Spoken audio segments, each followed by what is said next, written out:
Good afternoon, everyone. On behalf of the Atlantic Council South Asia Center, I am pleased to welcome you all to this discussion on democratization in the Maldives with His Excellency Abdulla Shahid. Minister Shahid was appointed as the Minister of Foreign Affairs by His Excellency Ibrahim Muhammad Solih, President of the Republic of Maldives, on November 17, 2018. Minister Shahid has a long and distinguished career in both the executive and legislative branches of the country. He started his career as a Foreign Service officer in the Maldives Foreign Ministry in 1983 and was appointed Director International Affairs in charge of the multilateral desk of the ministry in 1993. In 1995, he was appointed as Executive Secretary or Chief of Staff to the President of the Maldives, and he continued to hold that title for over a decade. Minister Shahid's career in the executive branch of the Maldives government gained further momentum in mid-2005 when he was appointed the Minister of State for Foreign Affairs, and just 2 years later, the Minister of Foreign Affairs. The appointment occurred at a time of sweeping political change in the country following the introduction of a new democratic constitution. As Foreign Minister, he streamlined the work of the ministry and widened the diplomatic reach of the Maldives by opening up new resident diplomatic missions. His efforts enhanced the image of the country despite formidable challenges facing a country in the early stages of a tumultuous democratic transition. Serving concurrently in the executive as well as the legislative branch as an elected MP at the time, Minister Shahid advocated for human rights, good governance, rights of the parliamentarians, and measures to halt global warming and climate change. Today, Minister Shahid will discuss challenges as well as foreign policy goals for the Maldives. As a decade later, the island nation continues to face challenges in its pursuit to preserve the gains made. I would now like to welcome Minister Shahid to provide his remarks.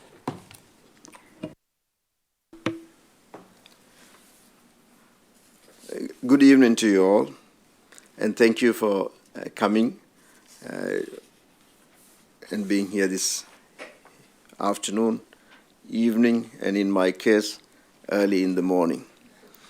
I arrived here in Washington this morning, traveling from the Maldives, and according to my biological time, it tells me that it is early morning on the 20th.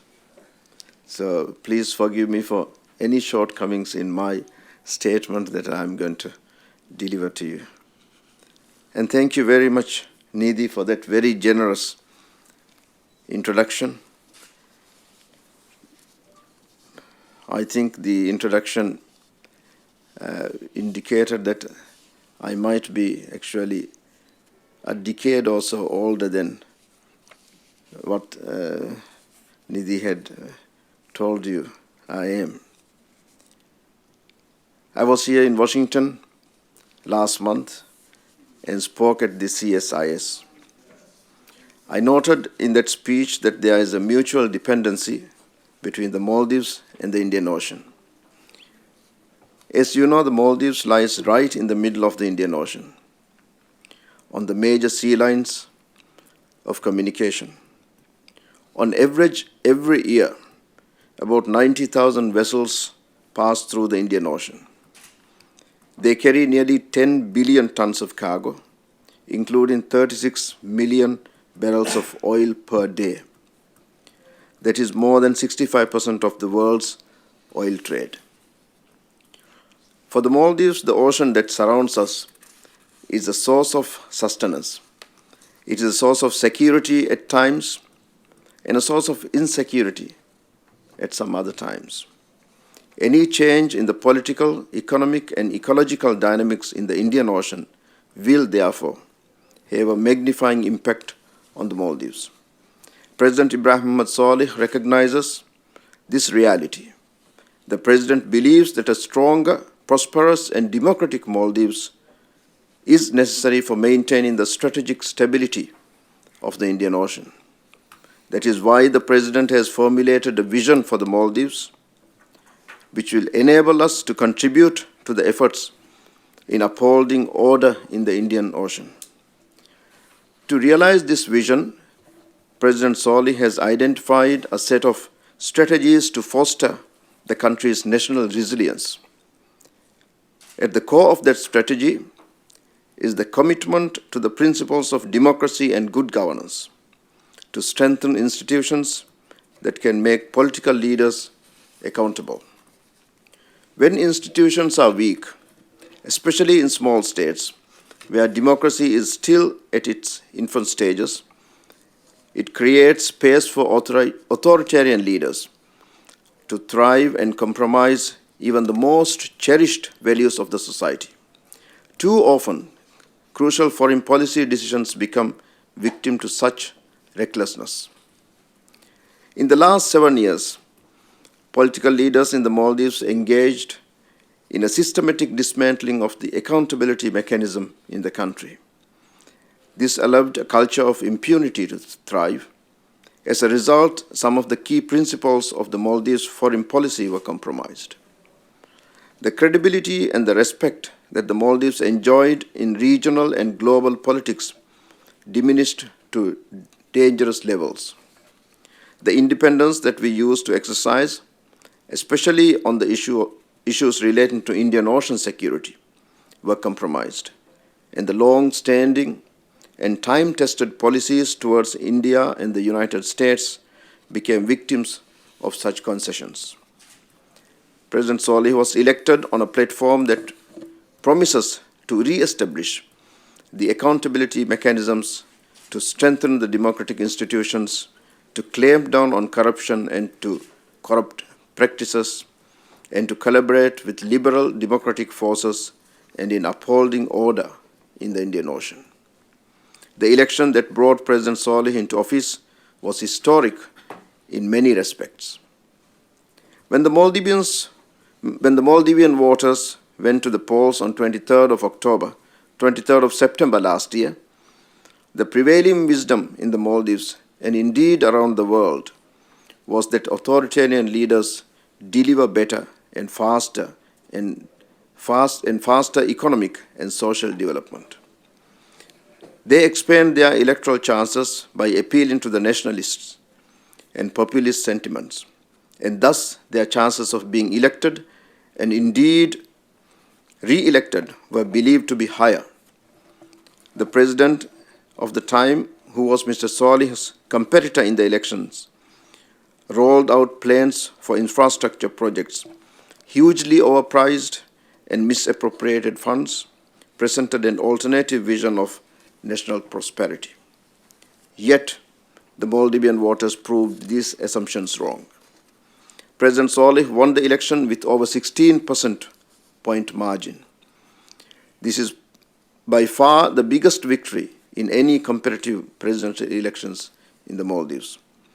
President Solih's success in the election illuminates an important and encouraging attribute of the Maldivian society today. That is that in the last 10 years, nearly every Maldivian of voting age have experienced both electoral authoritarianism and liberal democratic rule, and the overwhelming majority of the voters opted for democratic order. Another inspiring aspect palpable in the post-election anxiety was the growing national realization of the need to respect the verdict of the people. The incumbent president, as well known, contested the results, but eventually the verdict of the court and the decision of the Elections Commission prevailed. The transfer of power in November 2018 was the third time in the history of the Maldives that the incumbent president lost in a multi-party competitive election, and power was transferred to the winning side through democratic norms and procedures.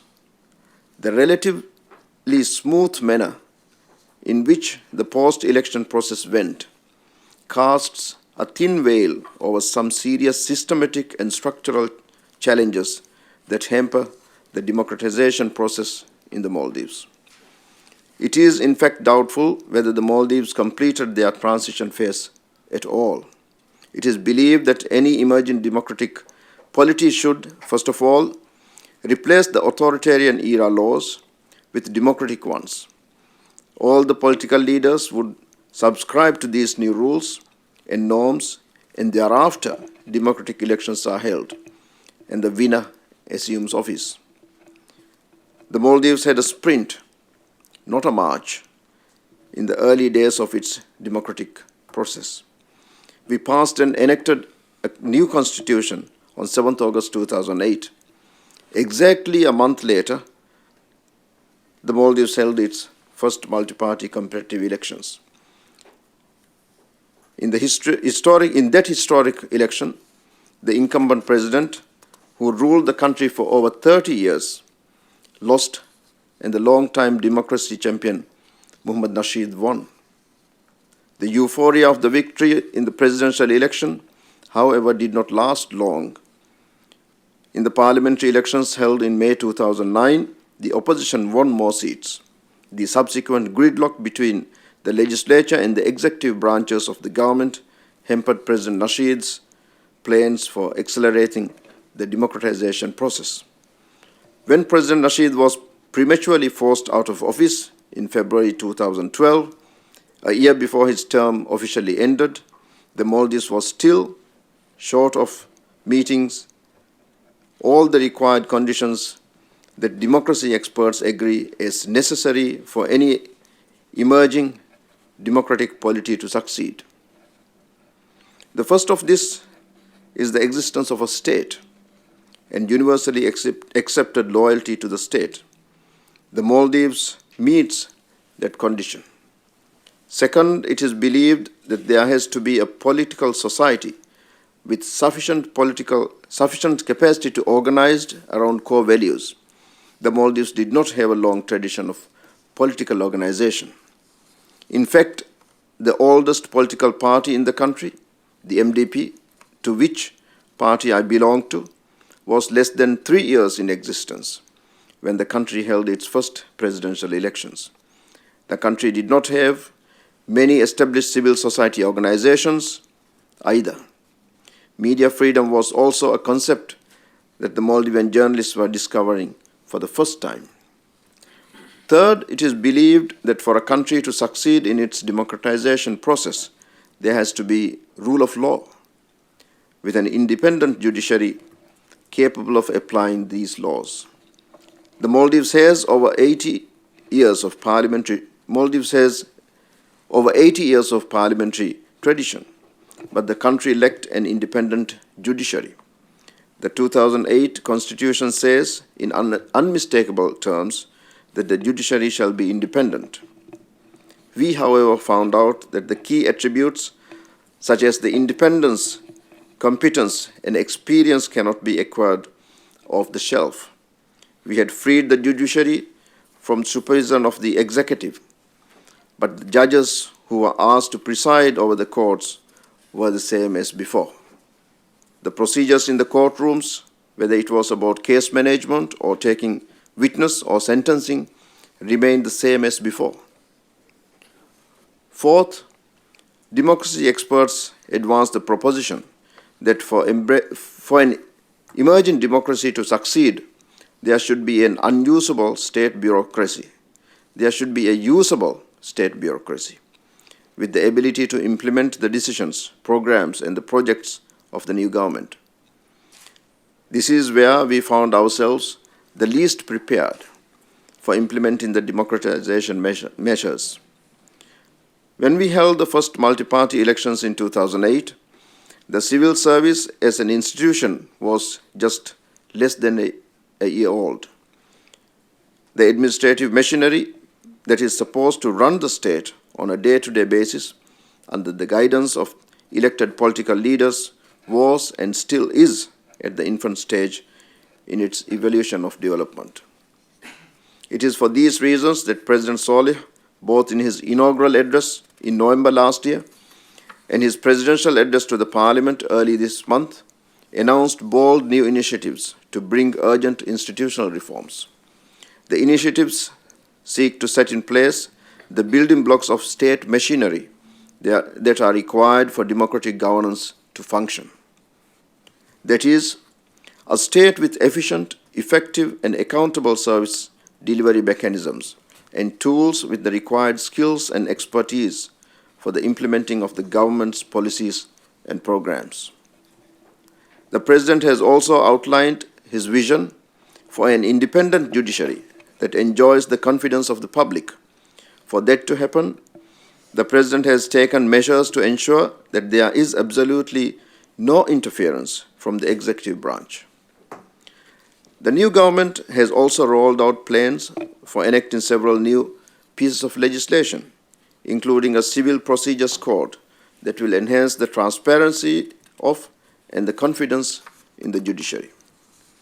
Among them is also the law to establish an independent and self-regulating bar association, a key step towards strengthening the technical capacity and independence of the judiciary. The Maldives lacks the technical expertise and experience to draw from in our efforts in building the capacity of these institutions. We are seeking the support of our friends and partners to set in place a robust set of rules, norms, and procedures that can strengthen the capacity of the state's administrative machinery, a necessary condition for sustaining the democratic gains. One critical aspect of the President's plans for institutional reform is the drive against corruption, especially institutional corruption, a consequence of the authoritarian character of the administration in the past 7 years. The government has already submitted amendments for a number of existing laws that require immediate reassessment.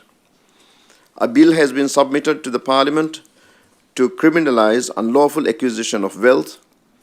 The President has also instructed a swift evaluation of 11 laws and regulations that had been amended by the previous administration for the purpose of political gain and to target opposition politicians. These include a bill on the protection of whistleblowers and bills on misappropriation of state property and funds. A web portal for whistleblowers has been established, enabling anyone to report anonymously any activity that might be suspected of corruption. These measures, President Saleh believes, will foster good governance in the Maldives. They will strengthen the governing structures and mechanisms to a level where we can prevent political leaders from compromising the country's political independence and national sovereignty. We are convinced that unless the people are able to reap the benefits of democracy, the democratic dividends, the illiberal forces will soon gain the upper hand, as we saw once before in the Maldives in 2012. It is therefore imperative that President Saleh's government is able to deliver and do so with a sense of urgency. We are following an election schedule that is similar to what we saw in 2009. The Maldives will hold parliamentary elections in April 2019, and that will be a test for what the Liberal government can deliver against the alternative vision of opposition, which has all the features of a dictatorship. The support of our partners is crucial to ensure that anti-democratic forces do not re-emerge and reverse the gains the country is making. We appreciate the support we have been receiving from the United States.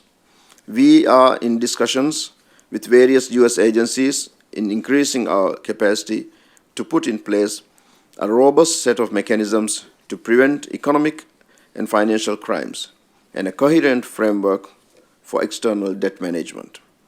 I will be meeting Secretary Pompeo tomorrow morning, and we will review the progress we have made and the plans for the future in the provision of U.S. technical assistance to the Maldives. We will be signing 2 agreements, one on technical assistance and another on aviation security. The United States has been the key source of stability and security in the Indian Ocean. This has been so for the past nearly 5 decades. It is therefore crucial that the United States finds a strong partner in the Maldives that can collaborate in maintaining and upholding order in the Indian Ocean. We have already announced our support to the Indo-Pacific strategy that Secretary Pompeo announced last year. We are convinced that this strategy will foster stronger partnership and help to achieve better coordination among the countries in the region. Both the Maldives and the United States recognize the key role that India plays in maintaining and promoting strategic stability in the Indian Ocean. The Maldives enjoys excellent friendship with India that is based on shared historical, civilizational, and mutual respect. It was no surprise, therefore, that President Saleh made his first act as president after being sworn in to meet with Prime Minister Modi, who visited specifically for the inauguration of President Saleh. President Saleh assured the Prime Minister that the Maldives shares India's perspective on the security of the Indian Ocean and supports India's position in maintaining order in the Indian Ocean. The previous government's policy differences with India, especially in the last 3 years of its office, are well known and well publicized. I would say that what separates this government in our policy towards Indian Ocean is our intent, which aligns with our actions. We have shown with actions within the first few weeks of government that India First policy is not just a slogan, but a policy approach that is mutually beneficial to both countries. Mutual respect, in particular the respect for our national sovereignty, is the key principle that guides our policy approach towards China. In recent years, China's role in the Indian Ocean region has been on the increase, and it is well publicized, including its potential impact on the Maldives. The Maldives will maintain cordial relationship with China. However, our ties with China will not seek to antagonize either India or the United States.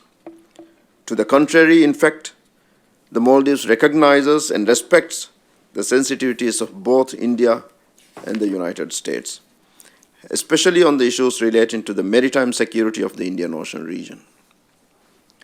Yet, we can do that only by strengthening the democratic institutions of the Maldives, by bolstering the capacity and independence of the judiciary and the accountability institutions, and amplifying the state bureaucracy with the required skills and expertise to implement the policies of the government. My dear friends, this is because all foreign policy decisions are local and reflect the local imperatives. Strong local institutions will ensure that the foreign policy decisions enhance the interests of regional and global good. I thank you.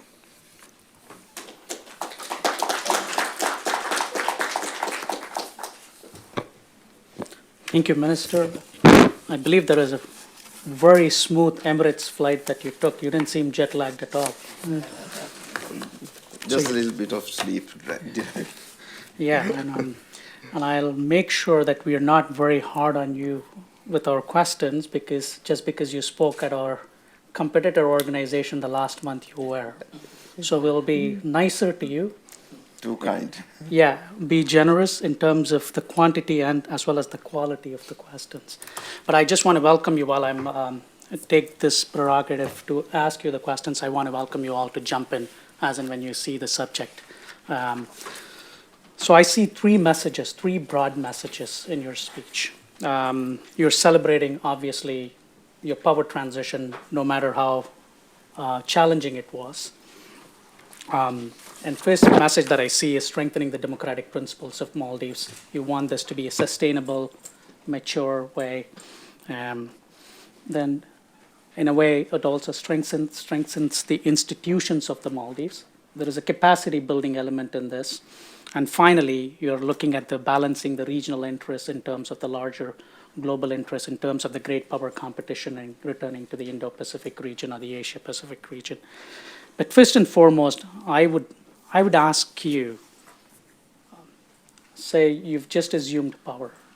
In a year from now, what would success look to you? If you were to measure your administration is proceeding in the right track, in the right trajectory, what are some of the top three policy items, agenda, or issues that you could see or measure and you say, we are proceeding in the right track, this is what we envisioned, and we are doing, there are some drifts, obviously there will be some drifts in any administration, but yet this broadly seems all okay to us. What would that be?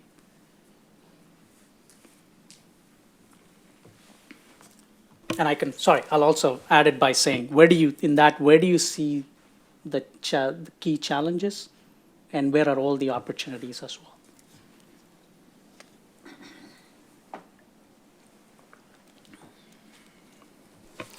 Thank you very much. A year from now,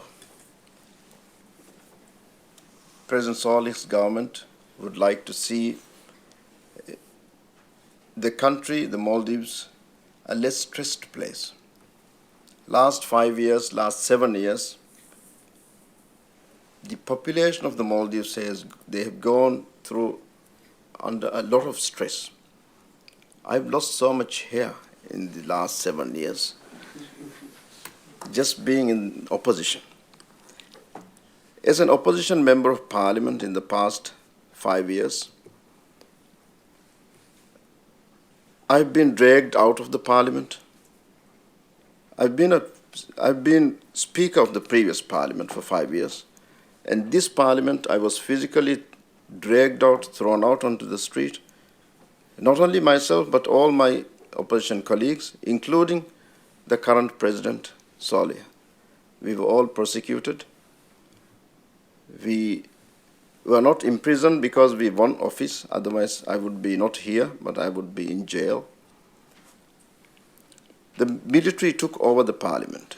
A year from now, success would mean that there would be a thriving parliament. A parliament where the opposition, whoever it may be, would be free to discuss, to criticize the government. A parliament where order, rule of law would prevail. A parliament truly represented by the people.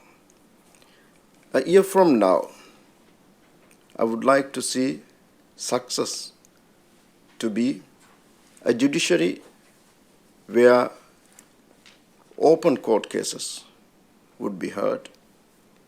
Judges would not be calling themselves as businessmen, calling on their clients to make a deal on their cases.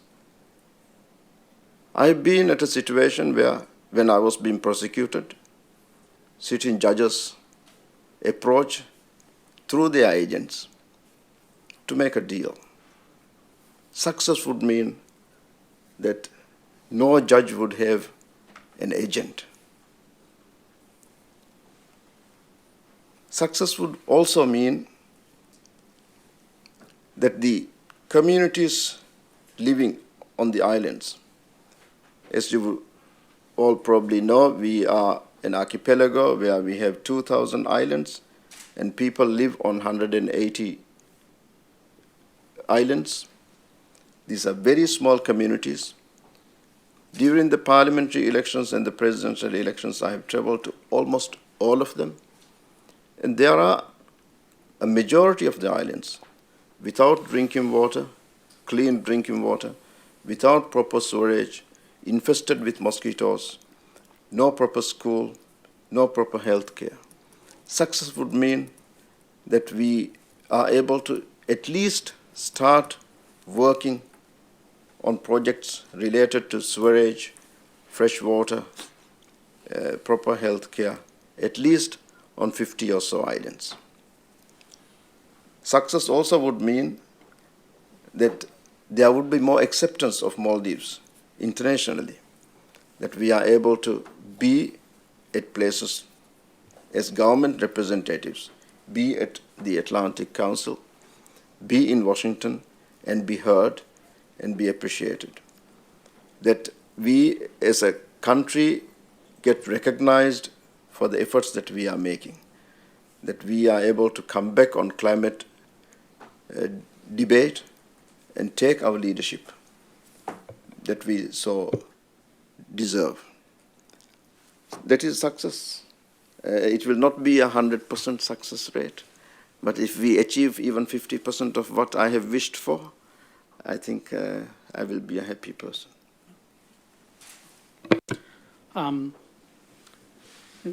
The word deal is a very famous word these days in Washington. So we do resonate with that. Yes. But you mentioned the role of friends and partners, and as you prominently mentioned, India and the United States. What are some of the specific roles where India and United States could play? And you also mentioned that tomorrow you're going to sign 2 big agreements on technical assistance and aviation security. I'm curious, why aviation security? And in the same context, I also want to ask you, when you're talking about the United States, you mentioned climate change, and you are one of the countries that will be worst affected by climate change and are already being affected by climate change. And the United States policy is not congruent today with the overall principles of climate change. Could you please comment on that?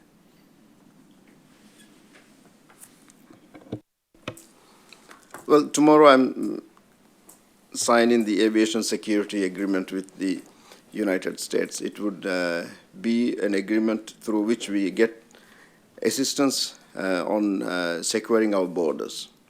Of course, the United States these days is very good at talking about borders too.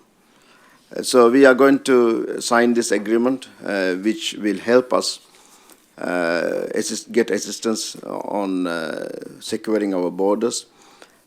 Because of the archipelagic state nature of the state, we have to make sure that our airports are secured. Our neighborhood needs to be fully on alert about the terrorist threats that are in the region, and we have to make sure that our airports are secured. And the United States have the ability to assist us much better than we can assist ourselves. On the climate change, of course, the current U.S. administration and us are on either side of the debate. I was at the Security Council last month talking about climate change. We believe that climate change is an existential threat to the Maldives, and we need to make sure that our voices, the voices of small states, are heard quite loudly. When we regard the United States as a friend, we mean that we would be able to talk to them on differing issues as well. So when I meet Secretary Pompeo tomorrow, I will of course be raising our concerns regarding climate change.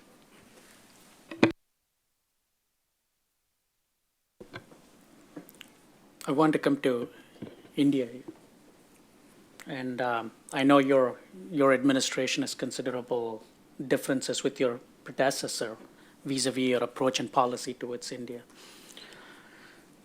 What are some of the things that, some of the key, and India itself is going in an election mode, has already started going in an election mode, will be going into an election, and I believe, irrespective of whatever government there is in Delhi, I do not believe that there will be a large policy shift vis-a-vis Maldives per se. But what would be your ask of India, if any, regarding sustaining your hard-cherished democratic government? Well, India is the largest democracy in the world. They take about 2 months to conduct their parliamentary elections, and they do it quite well. We are blessed in a way that we have India in the north and Diogo Garcia in the south. and that completes the two friends that I have spoken about. But of course, we have other friends in the region. Sri Lanka is next door to us. He's been our traditional best friend from time immemorial. But the importance of India to the Maldives is that at times of need, India has been always the first responder. If we go back to the mercenary attack on the Maldives in 1988, India was the first country which was able to send its troops to assist the Maldivian government to defuse the situation.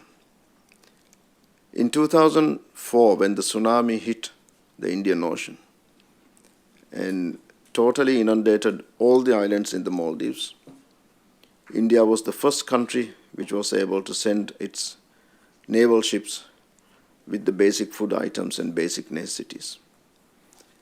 In 2014, we had a water emergency on the capital island of Male. Capital island Male houses about 1/3 of the country's population. And when we talk about fresh water, the entire freshwater system is based on desalination. And the desalination plant caught fire and was not able to produce any water. So there was absolutely no water to drink, but all the water surrounding the island. India was the only country which was able to airlift water to the Maldives within 4 hours, and Maldivian people were able to drink water. During the past 7 years, and especially during the past 5 years, President Yamin wished that the Maldives be moved to South China Sea. But on the day of voting, 23rd of September, the people of Maldives, they decided that still we are part of the Indian Ocean. However, we may wish to push ourselves away from India, we would still remain geographically closest to India. So we have to make sure that we have a good relationship with the Indian government. Whichever government there is in India will value their friends in the Maldives. And reciprocally, we will value our friendship with India always. The logic follows China. So what are some of the, after you've assumed power, what are some of the approaches or difference in approach that you've been seeing from your counterparts in China, or if there is any, how do you see this, you being in a spot between, in between the great power competition between the US and China? What are some of the challenges that you see, and how do you propose to address these challenges with your friends in India and the United States?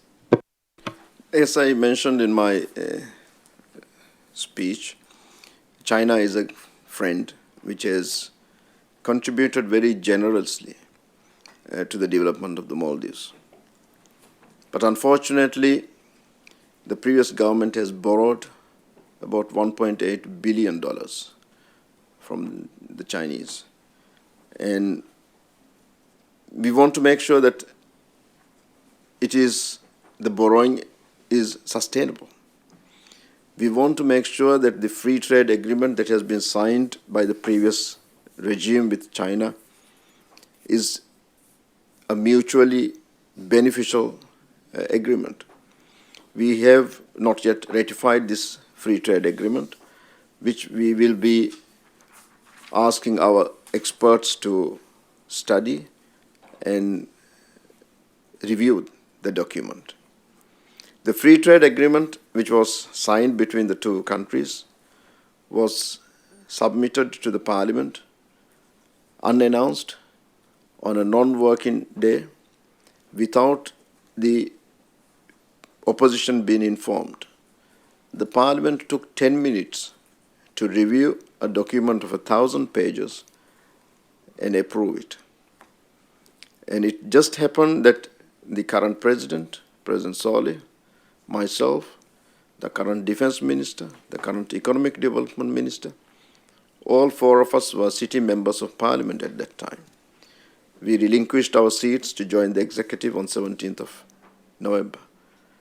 But at that time, we as sitting members were not informed of the sitting of the parliament, and the parliament approved the document. To make things worse, on the same day, same time, both President Saleh and I were being summoned to criminal court for prosecution for entering the house. And it is only natural that as a government promising its people that we will maintain rule of law would need to review this document further before we ratify it. We are not in a tight position between superpowers. We regard ourselves as friends to everyone. In return, what we ask is the same friendship, the same respect that we give them. And I'm sure that everyone will regard us friends and will receive the hand of friendship that we extend to them similarly. Thank you. Thank you very much, Your Excellency. Mujtaba Ahmad from Inclusion Forum. Quick question for you. You said you will have a deal with Mr. Pompeo.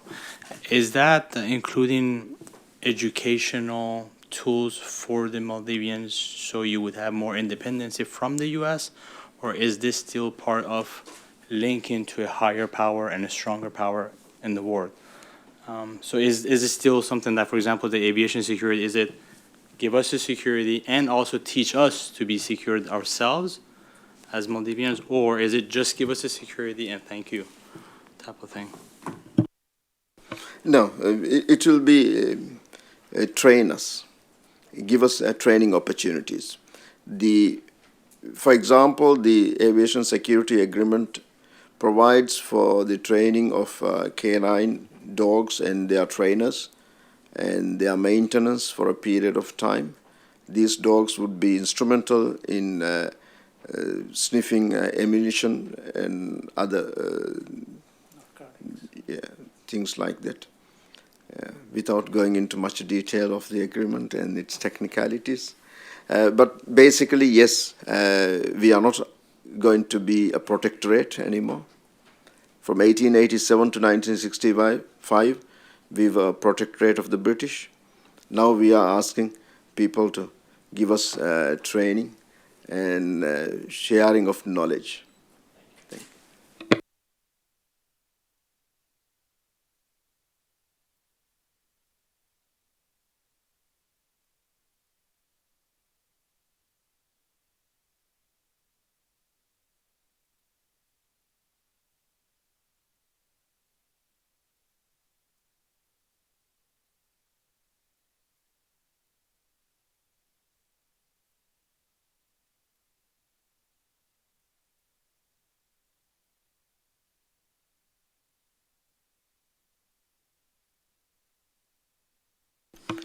Yes, there has been an unclear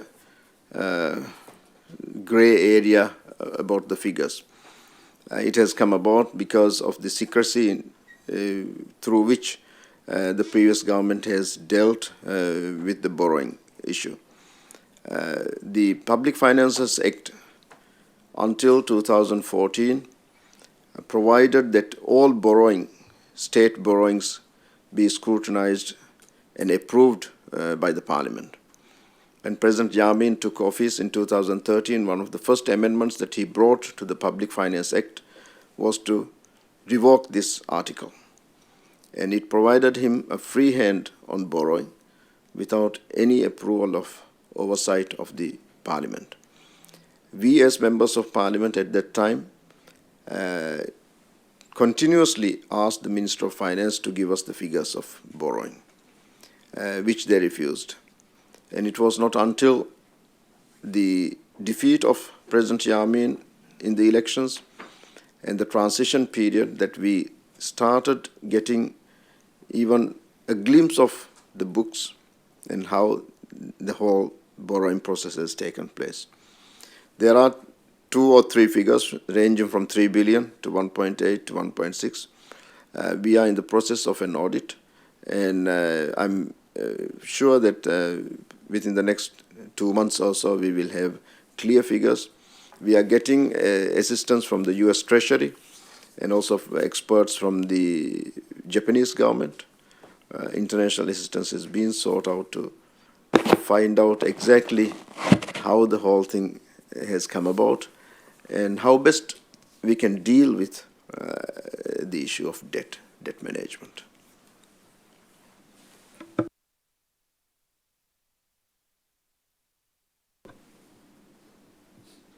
There's no further questions. I must have made myself very clear, or I would have made total nonsense. Well, I mean, yes, please. Yeah. Hi, I'm Judy Kang from University of Southern California. I believe we talked a lot about hard power like economy and security. Any strategies for soft power like education, cultural exchanges? I believe those are the things that you don't really necessarily need a system from other countries. And I know the tourism is a big thing there, but any specific plans? Maldives has a very young population, and being a small country with a young population, there's a lot of demand by the new generation for education. Because of this demand, President Solih has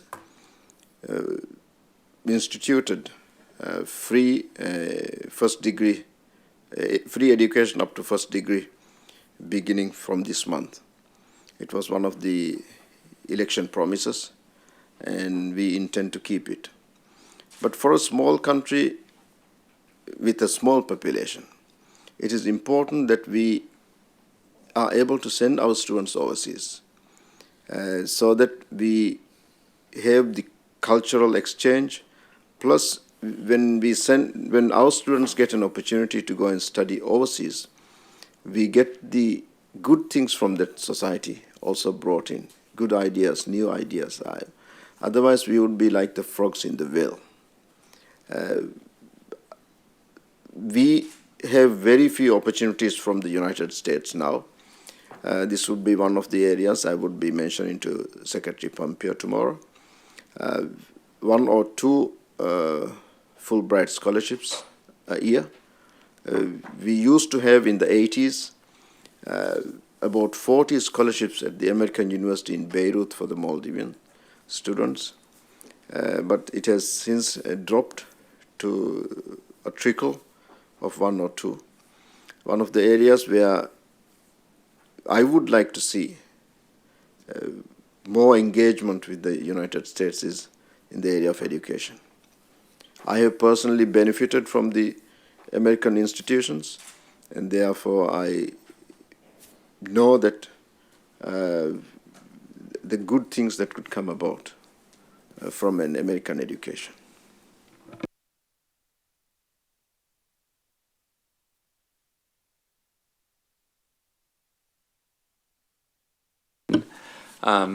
Thank you, sir, for your presence. Andrew Scheisen from the State Department. Does take advantage of your time while you're with us. I was wondering if you wouldn't mind discussing also your government's approach on counterterrorism, as this is also one of the major issues of the day. Thank you. Yes, terrorism is a menace that has infested all our countries. And many countries in our region are struggling to deal with the issue. The only way we can deal with terrorism is by international cooperation. And the Maldives will not hesitate to cooperate with any country in order to counter terrorism. We have a very strong track record in dealing with this issue.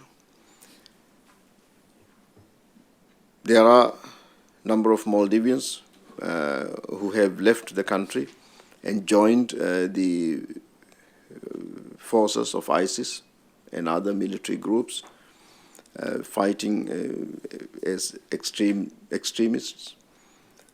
And we are in consultation with the United States, the British government, and India and other friendly nations trying to find how to deal with this menace. President Solih's administration is ready to cooperate with institutions and work with institutions. Yesterday, our defense minister signed an agreement with Al Hidayah Center in UAE to cooperate in order to address this issue. I'm sure that Hidayah Center is well known around the table here, and we are hoping to greatly benefit from it as well. Thank you.